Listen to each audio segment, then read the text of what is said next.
सुन चाँदीको मूल्य थप आकर्षिँदै सुन तोलाको 2,76,500 पुग्दा चाँदी पनि प्रति तोला 5,195 रुपियाँ पुगेर रेकर्ड कायम। नेपालमा शिक्षा र समावेशिता तथा नेपालमा बालबालिकाको अवस्था सम्बन्धी प्रतिवेदन सार्वजनिक। 10 वर्षको अवधिमा साक्षरता दर 16%ले वृद्धि। र काङ्ग्रेसको विशेष महाधिवेशन अन्तर्गत नयाँ नेतृत्व चयनका लागि भोलि मात्रै मतदान हुने। सहमति खोज्न संस्थापन र विशेष महाधिवेशन पक्षबीच छलफल जारी। नमस्कार, कारोबार समाचारमा स्वागत छ। अब समाचार विस्तारमा। सुन चाँदीको मूल्य अझै बढेर फेरि नयाँ रेकर्ड कायम भएको छ। नेपाल सुन चाँदी व्यवसायी महासङ्घले मङ्गलबारका लागि सुनको भाव प्रति तोला 2,76,500 रुपियाँ तय गरेको छ। यो मूल्य अघिल्लो दिनको तुलनामा 1,800 रुपियाँ बढी हो। अघिल्लो दिन प्रति तोला 2,74,700 रुपियाँमा सुनको कारोबार भएको थियो। यता चाँदीको भाव पनि प्रति तोला 5,340 रुपियाँ पुगेको छ।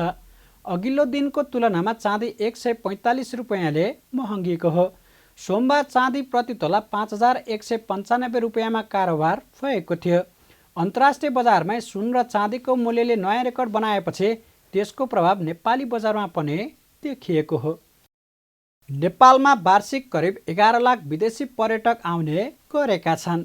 यीमध्ये करिब 40 देखि 45% पर्यटक हिमाली क्षेत्र पुग्ने अनुमान गरिएको छ। हिमाली क्षेत्रको प्राकृतिक सौन्दर्य, हिमश्रृङ्खला र पदमार्ग नेपाल पर्यटनको मुख्य आकर्षण हुन्। तर पदयात्राका क्रममा जथाभावी फोहोर फाल्ने, निर्धारित ट्रेल नमान्ने र वातावरणीय संवेदनशीलतामा ध्यान नदिने प्रवृत्तिले हिमाली पर्यटनमा चुनौती थपिएको छ। नेपाल पर्यटन बोर्डका अनुसार सन् 2025 जनवरीदेखि नोभेम्बरसम्म 10,60,000 भन्दा बढी पर्यटक नेपाल भित्रिएका छन्। यीमध्ये करिब 40 देखि 45% पर्यटक हिमाली क्षेत्र पुग्ने अनुमान गरिएको छ। हिमाली क्षेत्रको प्राकृतिक सौन्दर्य, हिमश्रृङ्खला र पदमार्ग नेपाल पर्यटनको मुख्य आकर्षण हुन्। तर पदयात्राका क्रममा जथाभावी फोहोर फाल्ने, निर्धारित ट्रेल नमान्ने र वातावरणीय संवेदनशीलतामा ध्यान नदिने प्रवृत्तिले हिमाली पर्यटनमा चुनौती थपिएको छ। हिमाली पर्यटनलाई दिगो बनाउन पदयात्रा अघि नै योजना बनाउने, पर्यावरण मैत्री सामग्री प्रयोग गर्ने र ट्रेल अनुशासन कायम गर्नु आवश्यक रहेको सरकारवालाहरू बताउँछन्। विशेष गरी ट्रेल व्यवस्थापन, फोहोर न्यूनीकरण र स्थानीय संस्कृति संरक्षण नै मुख्य चुनौती बनेका छन्। त्यसैले हिमाली पर्यटनलाई दिगो र जिम्मेवार बनाउन सरकारवालाहरूले पहल सुरु गरेका छन्। हाम्रो अहिले जे भइरहेछ त्यो कुरालाई हाम्रो पिँढीसम्म, हाम्रो पछिल्लो पुस्तासम्म यसलाई निरन्तरता उहाँहरूले पनि यही कुराहरूलाई उपभोग गरून् भन्ने चाहिँ यो दिगो पर्यटनको कुरो हो। पर्यटन गर्दाखेरि हामी कसरी गर्दैछौँ, सामानहरू कति बोक्दैछौँ, अनि त्यो हिँड्दाखेरिको बाटोहरू कसरी हिँड्दैछौँ, त्यो नचाहिने ट्रेल युज गरिरहेछौँ कि, हाम्रो धार्मिक मान्यताहरू छन्, हाम्रो सांस्कृतिक मान्यताहरू छन्, तिनीहरूमा हामीले कतै नोक्सान त पुर्याइरहेका छैनौँ हाम्रो यात्राले, हाम्रो पर्यटनले। अनि त्यहाँको लोकल स्थानीयलाई हामीले कसरी बुझेका छौँ, वन्यजन्तु, वन जङ्गलको हामीले कसरी त्यो संरक्षण गरिरहेछौँ, यी कुराहरूलाई हामीले यो मिनिमल इम्प्याक्ट ट्राभलमा हामीले इन्क्लुड गरेका छौँ। यिनै कुराहरूलाई हामीले एउटा यो अभियानको रूपमा लाने प्रयत्न हो र यही नै जिम्मेवारीपूर्वक हामीले सबैलाई सम्बोधन गरेर सबैले यसरी यसलाई बुझिदिएर लागू गरिदिनु भयो भने यसले राम्रो काम गर्छ। हामी सचेत हुन्छौँ त्यस पछाडि। हिमाली पर्यटनलाई थप व्यवस्थित बनाउन नेपाल पर्यटन बोर्ड र संयुक्त राष्ट्र सङ्घीय विकास कार्यक्रम UNDP को दिगो पर्यटन परियोजनाले हालै 300 बढी पर्यटन व्यवसायी, गाइड र भरियाहरूलाई विशेष तालिम दिएको छ। तालिममा एभरेस्ट र अन्नपूर्ण मात्र नभई अपी, सैपाल, मनासलु र कञ्चनजङ्घा पदमार्गलाई पनि प्राथमिकतामा राख्नुपर्नेमा जोड दिएको छ। चुनौतीपूर्ण रहेको हिमाली क्षेत्रको पदयात्रालाई यस्ता तालिमले सुरक्षित बनाउनुको साथै पर्यटन प्रबन्धनमा सहयोग पुग्ने विश्वास रहेको छ। रेस्क्युसँग जोडिएका होइन त्यो ट्रेलहरूमा चाहिँ रेस्क्युको कमिटीहरू बनाउने, रेस्क्युको एउटा टास्क फोर्स नै बनाएर टिम बनाएर भोलि चाहिँ अब अप्ठ्यारो परेको स्थितिमा आपतकालीन अवस्थामा चाहिँ पर्यटकलाई रेस्क्यु गर्न सक्ने अवस्थामा पुर्याउनको लागि त्यो खालको कार्यक्रमहरू पनि हामीले सँगसँगै जोडेर त्यसरी प्याकेजमा जान सकियो भने चाहिँ बल्ल त्यो ट्रेल चाहिँ सुरक्षित छ भन्ने चाहिँ प्रत्याभूति गराउन सकिन्छ र त्यहाँ जाने पर्यटक पनि ढुक्कले चाहिँ त्यहाँ जान सक्ने अवस्था चाहिँ सिर्जना गर्न सकिन्छ भन्ने हिसाबले त्यहाँ आवश्यक पर्ने सम्पूर्ण तालिमहरूलाई हामीले एकीकृत रूपमा चाहिँ पूर्वाधारको सुधार सँगसँगै क्षमता अभिवृद्धि जोडेर त्यसरी चाहिँ त्यो ढङ्गले हामीले सञ्चालन गर्दै आएका छौँ। हिमाली क्षेत्रमा ट्रेलको अनुशासन नमान्दा वातावरणमा प्रतिकूल असर परेको स्वयं व्यवसायीहरू स्वीकार गर्छन्। विशेष गरी प्लास्टिकजन्य फोहोर र अनियन्त्रित ट्रेल विस्तारले दीर्घकालीन समस्या निम्ताइरहेको छ। तालिममा केवल वातावरण संरक्षण मात्र नभई उच्च हिमाली भेगमा हुन सक्ने दुर्घटना र स्वास्थ्य जोखिमलाई मध्यनजर गर्दै माउन्टेन फर्स्ट एन्ड ट्रेनिङ दिएको छ। पदयात्राका क्रममा हुन सक्ने चोटपटक, उचाइजन्य रोग, हाइपोथर्मिया लगायत जोखिमबाट जोगिन तालिम उपयोगी बनेको सहभागीहरूले बताए। यो चाहिँ एकदमै इम्पोर्टेन्स लाग्छ। यो ट्रेकिङ गाइडहरूले मात्र नभएर हरेक मानिसहरूले चाहिँ गर्दाखेरि चाहिँ राम्रो हुन्छ। आपद विपदमा परेको बेला साथी हुन्छ जस्तो लाग्छ। पहिलोचोटि भएकोले गर्दाखेरि यति भए पनि नलेज भएको त राम्रो, तर अपडेट गर्दै गएर प्र्याक्टिस गर्दै गयो भने, किनभने आपद विपद कुन बेला आइपुग्छ थाहा हुँदैन। अब अहिले सिक्यो, भोलि पर्सि फेरि बिर्सिँदै हाल्छ। आपद परेन भने त त्यो प्र्याक्टिस पनि हुँदैन होइन।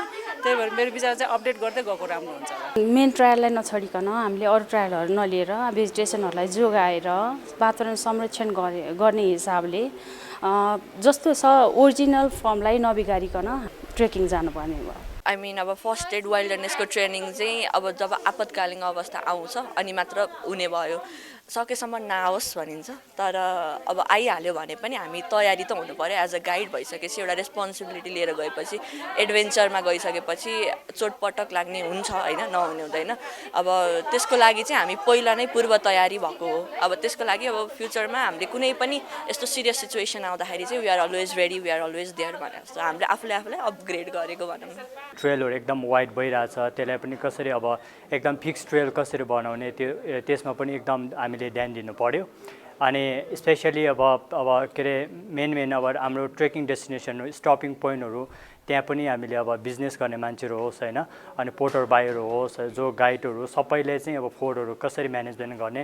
अब सबैले फोहोरै फालेन भने हामीले फोहोर टिप्नु पनि पर्दैन होइन, अनि त्यसले म्यानेजमेन्ट इजिली हुन्छ। अनि त्यही भएर त्यसलाई चाहिँ एकदम अब विस्तृत रूपमा अब हामीले चाहिँ ध्यान दिनुपर्छ जस्तो लाग्छ। पर्यटकको सङ्ख्या बढ्नु मात्रै सफलता होइन, हिमाली क्षेत्रको सौन्दर्य र पर्यावरण जोगाएर मात्र पर्यटनलाई दीर्घकालीन आम्दानीको स्रोत बनाउन सकिन्छ। हिमाली पर्यटनलाई दीर्घकालीन, मर्यादित र दिगो बनाउन पर्यटन व्यवसायी, गाइड, भरिया र पर्यटक सबै जिम्मेवार बन्नु जरुरी छ। जिम्मेवार पर्यटन नै हिमाली क्षेत्रको भविष्य सुरक्षित गर्ने आधार हो। हिमाली पर्यटनलाई दिगो बनाउन सुरु भएको यो पहल कतिको प्रभावकारी बन्छ त्यो भने सबै सरकारवालाको प्रतिबद्धतामा निर्भर रहनेछ। सरकारले थप 4 जिल्लामा मालपोत तथा नापी कार्यालय स्थापना गर्ने भएको छ। पुस 28 गते बसेको मन्त्री परिषदको बैठकले इलामको फिक्कल, सोलुखुम्बुको सोताङ, बाजुराको कोल्टी र मुगुको रामतडीमा मालपोत कार्यालय तथा नापी कार्यालय स्थापना गर्ने निर्णय गरेको हो। बैठकको निर्णय सार्वजनिक गर्न मङ्गलबार आयोजित पत्रकार सम्मेलनमा सरकारका प्रवक्ता एवं सञ्चार तथा सूचना प्रविधि मन्त्री जगदीश खरेलले उक्त 4 स्थानमा मालपोत तथा नापी कार्यालय स्थापना गरे ती कार्यालयहरूमा सङ्गठन संरचना र दरबन्दी 13 स्वीकृत गर्ने निर्णय भएको जानकारी गराउनुभयो।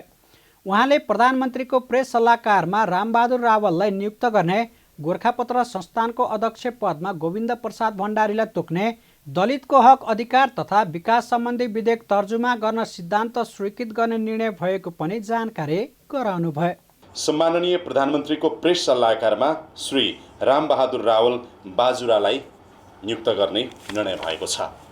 गोरखापत्र संस्थानको अध्यक्ष पदमा श्री गोविन्द प्रसाद भण्डारी भक्तपुरलाई तोक्ने निर्णय भएको छ। बैठकले नेपाल न्याय सेवा कानुन समूहका राजपत्राङ्कित प्रथम श्रेणीका 8 जना अधिकृतहरूको सरुवा गर्ने र सोही सेवाका राजपत्राङ्कित द्वितीय श्रेणीका 8 जना अधिकृतहरूलाई सम्बन्धित समूहको राजपत्राङ्कित प्रथम श्रेणीमा पदस्थापन गर्ने निर्णय पनि गरेको छ। यस्तै 2082 माघ 26 देखि 28 गतेसम्म इटलीको रोममा आयोजना हुने 49औं session of governing council of the international fund for agriculture डेभलपमेन्टमा कृषि तथा पशुपक्षी विकास मन्त्री डाक्टर मदन प्रसाद परियारलाई सहभागी हुन स्वीकृति प्रदान गर्ने लगायतका करिब 2 दर्जन निर्णय पनि गरेको छ। राष्ट्रिय तथ्याङ्क कार्यालयले जनगणनाका नतिजा र जनगणना सञ्चालनसँग सम्बन्धित विषयगत 2वटा प्रतिवेदन सार्वजनिक गरेको छ। मङ्गलबार कार्यालयमा एक कार्यक्रमका बीच नेपालमा शिक्षा र समावेशिता तथा नेपालमा बालबालिकाको अवस्था विषयक प्रतिवेदनहरू सार्वजनिक गरिएका हुन्। प्रतिवेदन अनुसार 5 वर्षको उमेरपछि विद्यालय जाने दर उच्च भए पनि माध्यमिक तहपछि विद्यालयमा उपस्थितिको दर न्यून देखिएको छ। अझै पनि 15-19 वर्ष उमेर समूहका प्रत्येक 4 जनामध्ये 1 जना विद्यालयभन्दा बाहिर रहेको कार्यालयद्वारा सार्वजनिक प्रतिवेदनमा उल्लेख गरिएको छ। प्रतिवेदन अनुसार 2068 सालदेखि 2078 सालसम्मको 10 वर्षको अवधिमा साक्षरता दर 16% वृद्धि भएको छ। 18 वर्ष मुनिका बालबालिकाको दर लगभग 7% पुगेको कार्यालयद्वारा सार्वजनिक गरेको प्रतिवेदनमा उल्लेख छ। प्रादेशिक रूपमा बागमती र गण्डकी प्रदेशको साक्षरता दर सबैभन्दा धेरै 95% रहेको छ। बालबालिका सम्बन्धी प्रतिवेदन अनुसार नेपालमा कुल 98,69,583 बालबालिका रहेका छन्, जुन कुल जनसङ्ख्याको 34% हो। प्रादेशिक रूपमा बालबालिकाको सङ्ख्यामा गहिरो असमानता देखिएको छ। मधेस र लुम्बिनी प्रदेशमा बालबालिकाको उपस्थिति तुलनात्मक रूपमा उच्च छ भने कोशी र गण्डकी प्रदेशमा न्यून रहेको सार्वजनिक प्रतिवेदनमा उल्लेख छ। प्रतिवेदनले बालबालिकाको आर्थिक गतिविधि, अपाङ्गता, जन्मदर्ता, बसाइसराई र पारिवारिक संरचना सम्बन्धी सूचकहरूमा समेत उल्लेखनीय प्रादेशिक भिन्नता रहेको देखाएको छ। केही प्रदेशमा बालश्रम, अपाङ्गता भएका बालबालिकाको अनुपात र जन्मदर्ताको अवस्था चिन्ताजनक रहेको प्रतिवेदनको निष्कर्ष छ। माघे सङ्क्रान्ति पर्व नजिकिएसँगै काठमाडौँ उपत्यकाका बजारहरूमा तरुल तथा अन्य कन्दमूलको बिक्री बढ्न थालेको छ। माघ 1 गते मनाइने यो पर्वमा तरुल, सखरखण्डा, पिँडालु लगायतका कन्दमूल विशेष परिकारका रूपमा खाने परम्पराले बजारमा यी वस्तुको माग ह्वात्तै बढेको हो। कालीमेटी फलफुल तथा तरकारी बजार विकास बोर्डका अनुसार पर्व नजिकिएसँगै सर्लाही, धादिङ, नुवाकोट, सिन्धुपाल्चोक लगायतका जिल्लाबाट ठूलो परिमाणमा तरुल भित्रिने क्रम बढेको छ। बजारमा वन तरुल, घर तरुल, सिमल तरुल, हात्तीपाइले तरुल, पातले तरुल लगायत विभिन्न प्रजातिका तरुल उपलब्ध छन्। व्यवसायीहरूका अनुसार यो वर्ष युवा विदेश पलायन र घरमा मधुमेहका बिरामी बढेकाले तरुलको मागमा केही कमी आए पनि पर्वको पूर्व सन्ध्यामा बिक्री उल्लेख्य बढेको छ। उपभोक्ताहरू आफ्नो रुचि अनुसारका तरुल किन्न बजारमा व्यस्त देखिन्छन्। माघे सङ्क्रान्तिमा घिउ, चाकु, तिलको लड्डुसँगै तरुल उसिनेर वा पोलेर खाने परम्परा रहेको छ। यो पर्वमा यी परिकारले शरीरलाई न्यानो प्रदान गर्ने र स्वास्थ्यका लागि लाभदायक हुने विश्वास गरिन्छ। मङ्गलबार सेयर बजार र कारोबार रकम दुवैमा वृद्धि आएको छ। मङ्गलबार सेयर बजार मापन गर्ने नेप्से परिसूचक 4.90 अङ्कले बढेर 2639.91 अङ्कमा उक्लिँदा कारोबार रकममा पनि वृद्धि आएको हो। दिनभर कुल 1,36,24,000 किता सेयर 6,49,04,00,000 रुपियाँ बराबरमा किनबेच भएको छ। आज कारोबार भएको रकम अघिल्लो दिनको तुलनामा 54,78,00,000 रुपियाँ बराबरले बढी हो। अघिल्लो कारोबार दिन 1,23,09,000 किता सेयर 6,47,26,00,000 रुपियाँ बराबरमा किनबेच भएको थियो। कारोबार रकमको आधारमा आज रादी विद्युत कम्पनी अग्र स्थानमा छ। कम्पनीको 54,65,00,000 रुपियाँ बराबरको सेयर किनबेच भएको छ। आज वाणिज्य बैङ्क, वित्त, होटल र पर्यटन, जीवन बिमा, उत्पादनमूलक र लघुवित्त बाहेकका समूहले समग्र परिसूचकमा सुधार आएको हो। जलविद्युत कम्पनीको सेयर मूल्य सबैभन्दा धेरै 1.02% बढ्दा व्यापार समूहको परिसूचक पनि 1%ले बढेको छ। बाँकी सबै बढेका समूहको परिसूचक 1% भन्दा कमले बढेका छन्। आज बढेको बजारमा 3 स्टार हाइड्रो पावरको सेयर मूल्यमा सकारात्मक सर्किट लागेको छ भने दोर्दी खोला जलविद्युत कम्पनी लिमिटेड र सुपर मादी हाइड्रो पावर लिमिटेडको सेयर मूल्य पनि सर्किट लेभलमा बढेको छ।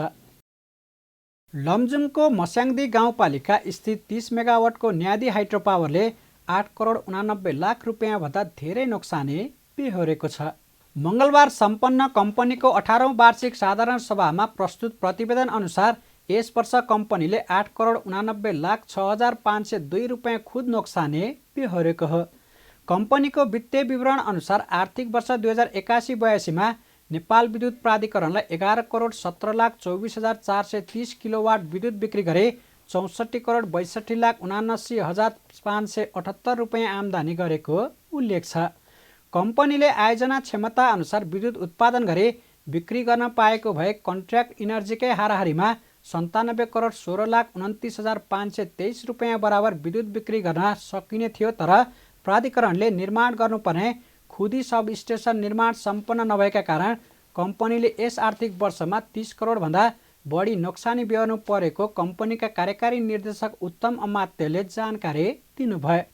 जसले गर्दा यस वर्ष कम्पनीको खुद नोक्सानी 8,79,00,000 रुपियाँभन्दा धेरै भएको अमात्यले जानकारी गराउनुभयो।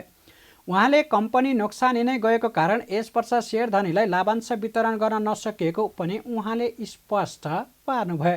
कम्पनीका कार्यकारी निर्देशक अमात्यले विद्युत प्राधिकरणले गरेको टेक एन्ड पेको व्यवस्थाले कम्पनीले आफ्नो क्षमता अनुसार विद्युत उत्पादन गरी आपूर्ति गर्न नसकेको कारण पनि वार्षिक 30 करोड आम्दानी गुमाउनु परेको गुनासो पनि गर्नुभयो। न्यारी हाइड्रो पावर चाहिँ सञ्चालनमा आएको करिब 4 वर्ष पुग्न लाग्यो। यसै सन्दर्भमा चाहिँ अब नेपाल विद्युत प्राधिकरणसँग चाहिँ सुरुमा हामीले टेक अर पेको नै सम्झौता गरेको थियो। अब 2014मा चाहिँ सम्पन्न गर्नुपर्ने प्रसारण लाइन नेपाल विद्युत प्राधिकरणले सम्पन्न नगरेको कारणबाट पावर इभ्याकुएसनमा समस्या आउँछ भन्ने उहाँहरूको तर्क राखेर चाहिँ हाम्रो चाहिँ टेक अर पेलाई टेक एन्ड पे उहाँहरूले यति डिस्प्याच गर भनेर भनेको जति मात्रै उत्पादन गर्नु परेको कारणबाट वर्षमा हामीले 30-35 करोड रुपियाँको विद्युत हाम्रो खेर गइराखेको अवस्था छ। यसै कारणले गरेर चाहिँ अब क्यास लस चाहिँ हाम्रो छैन। हामीले चाहिँ सामा ब्याजहरू चाहिँ तिर्दै गरेको छौँ भने डिप्रिसिएसन हाम्रो कम्पनीको आयु 1 वर्षपछि 1 वर्ष घट्दै जान्छ। त्यो डिप्रिसिएसनको जति हो त्यति त आखिर हामीले सञ्चित नाफा राख्नुपर्ने हो। त्यो राख्नु नसकेको कारणले चाहिँ हामी गत वर्षमा चाहिँ करिब 9 करोड 8 करोड 70 लाख जति घाटामा थियौँ। तर यसपालि चाहिँ हाम्रो अब यो ब्याज दर चाहिँ नेगोसिएसन गरेर निकै घटाइसकेको कारणले चाहिँ यसमा सुधार आउँछ र शेयरधनीहरूलाई चाहिँ अब केही नाफामा औला भन्ने चाहिँ हामीले विचार गरेको छौँ। 1,50,00,000 चुक्ता पुँजी रहेको कम्पनीमा बुटवल पावर कम्पनीको 1,07,51,45,300 रुपियाँ बराबरको सेयर रहेको छ भने साधारण शेयर धनीको 42,48,57,700 रुपियाँ बराबरको सेयर रहेको छ। भ्रिकुटी मण्डपमा जारी नेपाली काङ्ग्रेसको विशेष महाधिवेशन अन्तर्गत नयाँ नेतृत्व चयनका लागि भोलि बुधबार मात्रै मतदान हुने भएको छ। राति मतदान गराउन गाह्रो हुने भएकोले भोलि बुधबार मात्रै मतदान प्रक्रिया अगाडि बढाउने तयारी रहेको केन्द्रीय निर्वाचन समितिले जनाएको हो। मनोनयन पत्र भने आजै बेलुकी 7:30 बजेसम्म पुरा गराउने जनाइएको छ। निर्वाचन समितिले यसअघि सार्वजनिक गरेको निर्वाचन कार्यक्रम अनुसार आज राति 9 बजेदेखि मतदानको समय तालिका निर्धारण गरिएको थियो। काङ्ग्रेसमा 134 सदस्यीय केन्द्रीय कार्यसमितिका लागि निर्वाचन हुनेछ, जसमा 13 पदाधिकारी सहित 121 केन्द्रीय सदस्यका लागि निर्वाचन हुनेछ। काङ्ग्रेसमा महाधिवेशन प्रतिनिधिको सङ्ख्या 4,638 रहेको छ। यता विशेष महाधिवेशन पक्षधरले निर्वाचन प्रक्रिया सुरु गरिरहँदा उता संस्थापन पक्षसँगै सहमतिका लागि छलफल पनि सँगसँगै अगाडि बढाइएको छ। बद्ध भएर जाओस् भन्ने चाहन्छौँ। कुरा पनि भइराखेको छ र यो हाम्रो कारणले, हाम्रो पार्टीको नेतृत्वको कारणले, हाम्रो कारणले पार्टी फुट्दैन, पार्टी विभाजन हुँदैन। त्यो पार्टीको हितमा छैन, नेपाली जनताको हितमा छैन र नेपालको हितमा छैन। त्यो हाम्रो राम्रो थाहा छ। त्यसकारण हामी कुराकानीमा अत्याधिक लचकताका साथ सबै पार्टीका साथीहरूलाई एकजुट बनाउन कोसिस गरिरहेछौँ। कुराकानी भइराखेको छ। अब त्यसकारण म फेरि पनि दोहोऱ्याएँ, हाम्रो कारणबाट पार्टी कमजोर हुने या विभाजन हुने कुरा हुँदैन। छलफलमा संलग्न साथीहरूको छलफलमा जुन विकसित मुद्दाहरूमा भएको छलफल छ त्यसलाई चाहिँ हेरेर हामीहरू चाहिँ वाच गरेर बसिराखेका छौँ। अब एकै पार्टी हो, यसलाई सकभर नटुटोस्, वार्ता होस्, संवाद होस्, छलफल होस् र हाम्रो पार्टीको एकता अक्षुण्ण रहोस् भन्ने बारेमा पार्टीका सकल कार्यकर्ताहरू केन्द्रीय समितिदेखि तल्लो तहसम्म पनि चाहिँ संवेदनशील छ, चिन्तित छ र वार्ता अगाडि बढिरहेका छ, निष्कर्षमा पुगिरहेका छैन। केही कुरामा चाहिँ सकारात्मक किसिमले पनि अगाडि बढेको छ, केही सहमति हुन नसकेका मुद्दामा साथीहरू चाहिँ मेहनत गरिराख्नु भएको छ, छलफल गरिराख्नु भएको छ र तपाईँलाई थाहा छँदैछ कि भृगुमुट्टी मण्डपमा भेला भएका साथीहरू पनि आफ्नो कार्यतालिकालाई चाहिँ स्थगित गर्दै आउनु भएको छ। हामी चाहिँ छलफलबाटै एकताबाटै यो विवादको अन्त्य होस् भन्ने चाहन्छौँ। विशेष महाधिवेशन र त्यसले अगाडि बढाएको नयाँ नेतृत्व चयन प्रक्रियाले पार्टीलाई औपचारिक रूपमै फुटको सङ्घारमा पुर्याएको छ। कारोबार समाचारमा अब सुन चाँदी र विदेशी विनिमय दर सम्बन्धी जानकारी।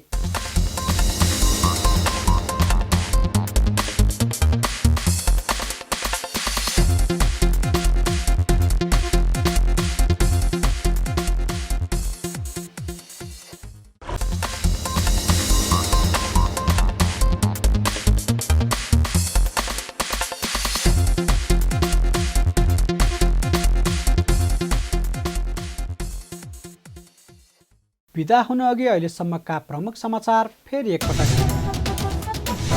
सुन चाँदीको मूल्य थप आकर्षिँदै सुन तोलाको 2,76,500 पुग्दा चाँदी पनि प्रति तोला 5,195 रुपियाँ पुगेर रेकर्ड कायम। नेपालमा शिक्षा र समावेशिता तथा नेपालमा बालबालिकाको अवस्था सम्बन्धी प्रतिवेदन सार्वजनिक। 10 वर्षको अवधिमा साक्षरता दर 16%ले वृद्धि। र काङ्ग्रेसको विशेष महाधिवेशन अन्तर्गत नयाँ नेतृत्व चयनका लागि भोलि मात्रै मतदान हुने। सहमति खोज्न संस्थापन र विशेष महाधिवेशन पक्षबीच छलफल जारी। कारोबार समाचार सकियो। हामीलाई बिदा दिनुहोस्।